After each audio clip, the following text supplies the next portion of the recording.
नमस्कार. मायेच्या स्वादमध्ये तुमचे मनापासून स्वागत. आज आपण बनवणार आहोत खमंग आणि चमचमीत फ्लॉवरची भाजी. चला तर आपण फ्लॉवरच्या भाजीला सुरुवात करूया. मी प्रथम फ्लॉवर चांगला घेऊन स्वच्छ केला आहे.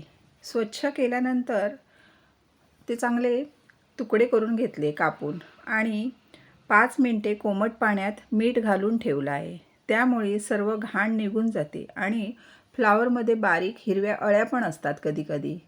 त्या जर असतील तर ते गरम पाण्यामध्ये घातल्याने निघून जातात. मीठ आणि गरम पाणी कोमट ह्याच्यात घालून तसंच ठेवायचं. त्यानंतर मी चांगला मध्यम आकाराचा बटाटा चौकोनी काप करून घेतले आहेत.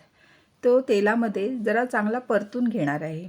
तेलामध्ये परतून घेतल्यावर भाजीमध्ये बटाटा टाकल्यावर तो मऊ असा लागत नाही. चांगला त्याला लागतं, असं करकरीत जरा लागतो आणि चवही चांगली येते भाजीला. त्यामुळे बटाटा चांगला तेलामध्ये परतून घ्यायचा, हलकासा परतायचा, त्याचा थोडा रंग बदलेपर्यंत. त्यानंतर आपण फ्लॉवरसुद्धा तसाच तो गरम पाण्यातला काढायचा आणि स्वच्छ काढून एका निथळत ठेवायचा, चाळणीत वगैरे असा. निथळल्यानंतर तो फ्लॉवर आपण त्यामध्ये पॅनमध्ये घालायचा. तो पण रंग बदलेपर्यंत चांगला परतून घ्यायचा. दोन्ही चांगले परतून झाल्यानंतर आपण भाजीला सुरुवात करूया. हे तसंच ठेवायचं गॅसला बाजूवर आणि दुसऱ्या बाजूने आपण भाजीला सुरुवात करायची. एक कढई घ्यायची आणि त्यामध्ये तेल चांगले तापले की तमालपत्र घालायचं. तमालपत्र घातल्यानंतर बारीक चिरलेला कांदा घालायचा आणि तो पण चांगला परतून घ्यायचा. परतल्यानंतर आपण जे वाटण केलं आहे ते घालायचं आहे. त्या वाटणामध्ये मी आलं, लसूण, कांदा, टॅमॅटो आणि थोडेसे सुके खोबरे असं घालून एक चांगली मी प्युरी आणि असं म्हणजे वाटणच असं केलं आहे. ते चांगलं तेलामध्ये परतायचं. चांगलं म्हणजे त्याचं तेल सुटेपर्यंत परतत राहायचं. तेल सोडू लागलं की समजायचं आपली ग्रेव्ही परफेक्ट तयार झाली आहे. त्यामुळे चांगलं परतत राहायचं. त्यानंतर बारीक गॅस करून आपण मसाले घालायचे. मसाल्यामध्ये तिखट, हळद, धणे जिरे पावडर, गरम मसाला असे सर्व मसाले घालून घ्यायचे. थोडासा सब्जी मसाला घातला तरी चालतो आणि सगळं असं परतून घ्यायचं. मीठ घालायचं.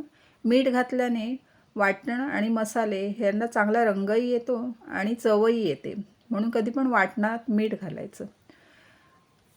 ते झाल्यानंतर आपण सगळं परतल्यानंतर आपण जो भाजून ठेवलेला आहे फ्लॉवर आणि बटाटा तेलामधला तो घालायचा भाजीमध्ये आणि सगळं ते एकत्र मिश्रण चांगलं परतून घ्यायचं. परतल्यानंतर आपण त्यामध्ये आपल्याला हवं तेवढं पाणी घालायचं. मी ही भाजी पातळच करणार आहे, त्यामुळे मी जरा जास्त पाणी घातलं. सुकी भाजी करायची असेल ते थोडं पाणी घालायचं.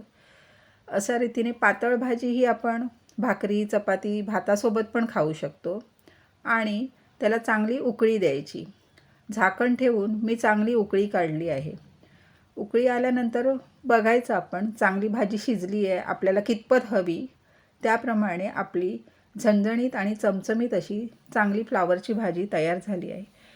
तुम्ही ही भाजी या पद्धतीने करून पहा आणि तुमचा अनुभव माझ्यासोबत नक्की शेअर करा. बघा किती छान रंग आला आहे आणि ग्रेव्ही पण बघा किती सुंदर दिसत आहे.